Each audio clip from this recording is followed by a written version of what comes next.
JINI Patel-Thompson, international best-selling author, health product formulator, horse listener, earth singer, mother, medicine woman, elephant acolyte, and regenerative farmer.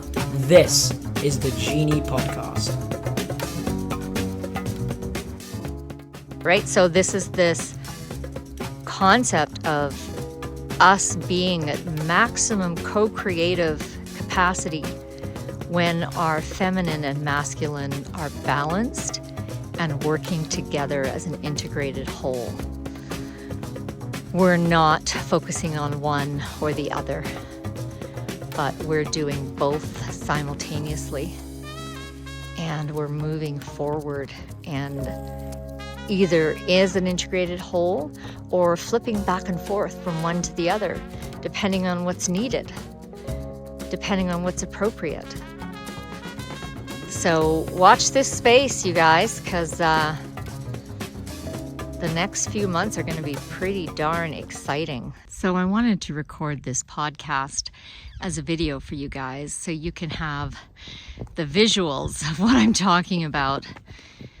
So this is my 160-acre ranch. It's surrounded on 3 sides by Crown land. So that's government publicly owned land where no one can live. And it's kind of remote to get to. And the last 5 days, we have not seen the sun. It has been completely gray. We've had 6 inches of snow. It's been cold, well, cold for this region. It's been minus 15 Celsius at night, minus 7 during the day.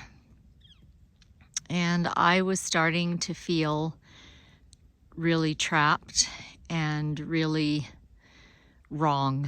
Like I was never meant to be here in winter. And the whole thing came up for me again of this circle that I received in a vision, the circle of elephant, dolphin, whale, and horse.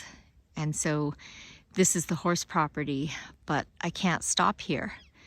I need to make the dolphin, whale, and elephant property or properties happen. And instead, I'm here during the winter, which I grew up in Alberta. I spent 15 years of super cold winters down to minus 40. And I don't want to live like this anymore. And yet here I was. And 5 days of cold and just this dark, just gray, just clouds everywhere. And I thought, well, it's okay if you've got snow, if you've got the sun, because the sun brings me so much life. And it's, for me, it's not a preference.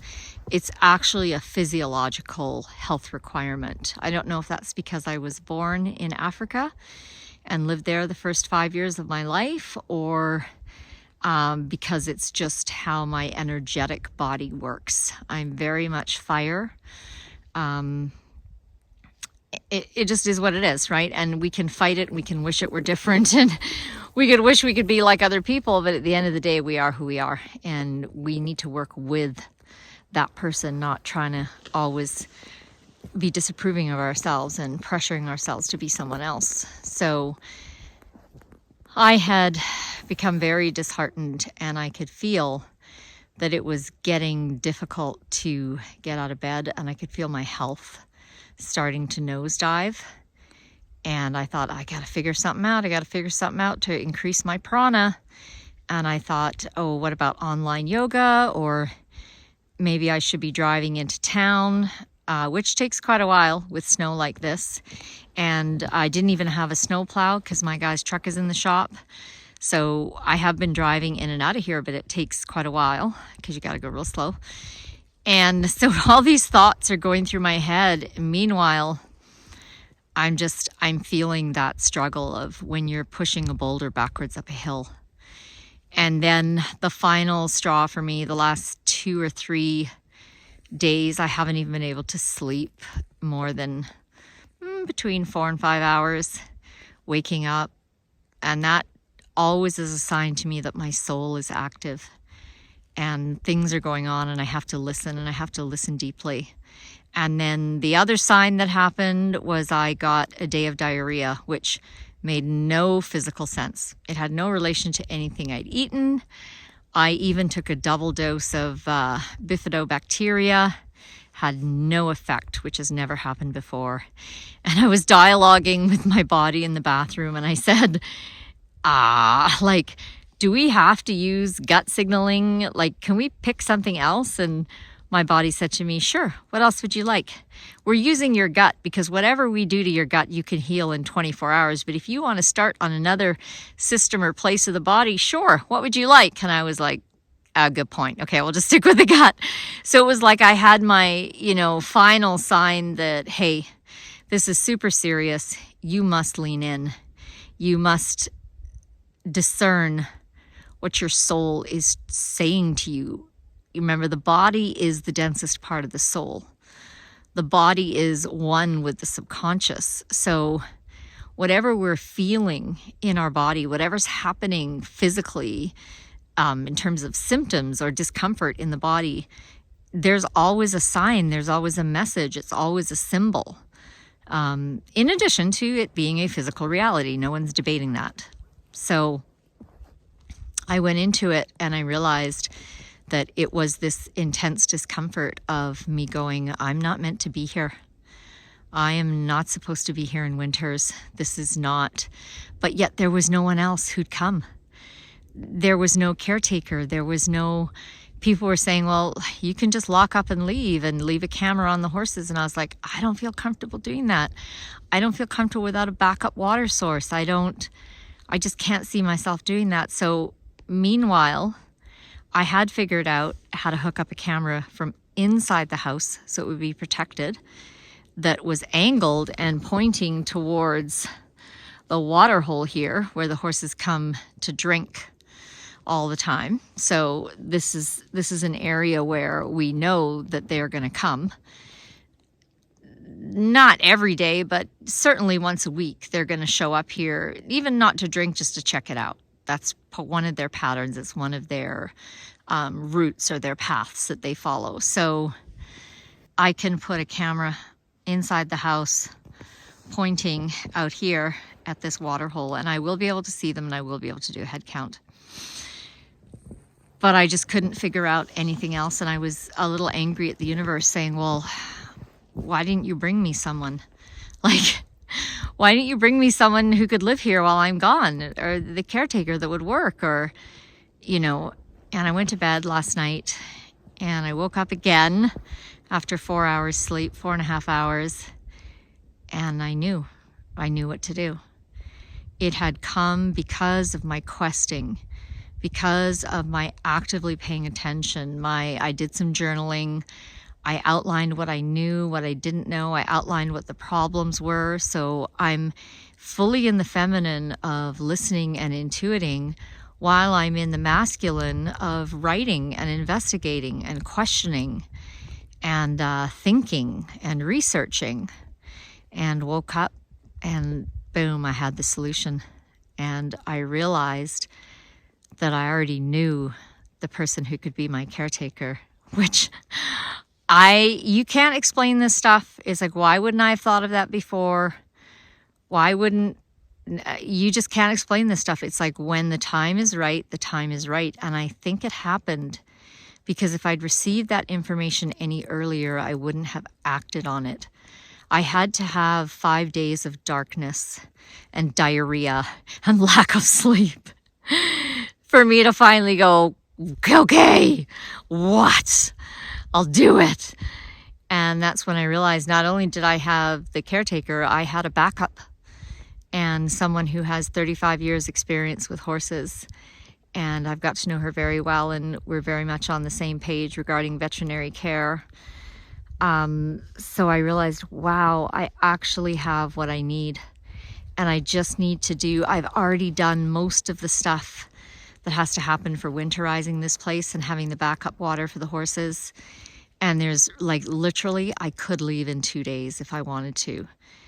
And I called up my husband and I said, I've had an epiphany. I've had a revelation. He's like, I love it when this happens. And I said, I have to go find our son property because he's over in the UK, and I'm like, look, you're there. You've only got one kid who's very self-sufficient. Why don't you pop over to Costa Rica, Panama? Like, look for somewhere that's in the sun where we can get citizenship or a passport so we can't get locked out.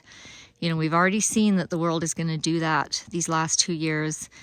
We love Kauai. We love, you know, different parts of the States. That's not an option. We can always get locked out of the States, as we saw. You can't get citizenship or passport for the States, but there are other places where you still can, where there are dolphins and whales and the sun shines during the winter. And so I said to him, you know what?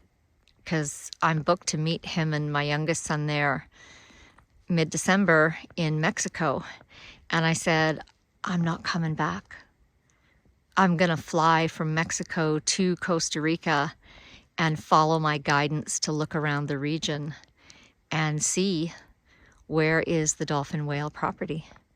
And that's the next chapter of the circle. And I don't need to wait. I don't need to wait until I have enough money. I don't need to wait until COVID and the destruction of the world and the New World Order and the central bank digital currency and the social credit score and all that stuff settles down or comes to some kind of revolutionary transformation or whatever is going to happen. I don't need to wait for any of that. I can start right now. I can take action because I've done, again, the balanced masculine feminine. I've sat in my feminine. I've listened. I've received. I've intuited. I've gone deep into the wisdom of my body. And now, masculine, let's go. I'm not coming back from Mexico. I'm going to keep going forward. And I'm just going to wing it. And I'm going to follow my guidance. And again, back to the feminine, I'm going to follow my guidance. I'm going to listen to the signs. I'm going to listen to the animals that come forward to guide me. And I'm going to find the dolphin whale property. And then masculine will step forward to start helping figure out the money piece. Well, how am I going to afford that? How are we going to finance it? How are we going to deal with the paperwork and the logistics and citizenship and la la la la, right? So this is this concept of us being at maximum co-creative capacity when our feminine and masculine are balanced and working together as an integrated whole. We're not focusing on one or the other, but we're doing both simultaneously, and we're moving forward and either is an integrated whole or flipping back and forth from one to the other, depending on what's needed, depending on what's appropriate. So watch this space, you guys, because the next few months are going to be pretty darn exciting and challenging. But see, the challenges of this ranch have prepared me. I'm not scared anymore. If I thought about going off by myself to South and Central America to look for the property, it just felt too big. I felt, and I don't even speak the language. I don't speak Spanish. I was like, how am I going to cope with that? How can I do it? And now I don't care. Now I'm not worried because the journey I've been through with this ranch over the last year of challenge after challenge and so many things going supposedly wrong, but in the end they weren't wrong. They were what needed to happen for this to happen and that to happen and now this to happen. I'm prepared. I have built my resilience. I have built my toolbox. I have built my capacity to be willing to undergo and trust and have that faith that all will become clear. I will be taken care of by my own masculine, even by my own feminine, working in concert with the divine, working in co-creative capacity with nature, the animals, the soil, the sun, and it will all work together for our highest good. And that's a beautiful space to be in. I'm really enjoying being in this space before I'm hit with the next tsunami of overwhelm and challenge. And then I'm like, oh, help. But I know the cycle, I know the pattern, and that's half of it. You know, if you're sitting in safety and comfort, that's a hella scary place to be. And just whatever your soul is calling you towards, take that first baby step. Just do it, because you cannot build your resilience and your co-creative capacity any other way. You can't do it through visualizing it. You can't do it through meditating and taking seminars. You have to do it. You have to flip back and forth, utilizing the full power of your feminine and your masculine, and following your soul's guidance, following your body's deep inner wisdom. It's the as above, so below. It's what we incarnate here to do. It's not a terrible thing that we have to do because our world is burning and falling apart. No, no, no. We are at this unique opportunity on the history of this planet. And we are here at this time for a reason. So wherever you're at in that journey, take the very next step. And don't worry about what comes after that. And don't think that, oh, I'm going to take this step and follow my guidance, which means it'll be easy and I'll be in flow and everything will happen like magic. No, that's not what co-creation looks and feels like. Sometimes it does, and ultimately it does. Like, I'm in a beautiful place of flow now with the systems and structures I've set up in this ranch, and the animals and the water and the soil. That took a lot of work. That took a lot of challenge and struggle and sweat and tears, and that is part of the journey. That's the only thing we get to experience in the third dimension. If we're in the other dimensions where everything is energy, we can just think it and it happens. There's no polarity. There's no push and pull. There's no conflict. There's no light and darkness, yin and yang. It's all flow. It's all smooth. That's not what we come to third dimension for. We come here to dance with duality and polarity and the struggles and the, I get an image of someone wrestling, rah, rah, rah, and then triumph. That's what we come to third dimension for. So don't shrink away from it. Stop this insanity, this lie you've been sold of safety and protection and just wanting everything to be smooth and safe and nice. That's death, all right? Or that's fifth, sixth, seventh, eighth dimension. Go there. Everything is smooth and nice and oneness and beautiful and light. That's not why we incarnate in this third dimension of duality, polarity, yin and yang, light and darkness. There has to be darkness. There has to be conflict. There has to be friction and pressure and pushback, because that is just the laws of this dimension. So let's embrace them. Let's work with them and realize we do have the tools. We do have the capacity. We do have the wisdom, and this is part of the game. This is what makes it so fun and so exciting, is to enter this arena and to triumph. Whatever small triumph is a big triumph in the energetic realm. Start today. Namaste.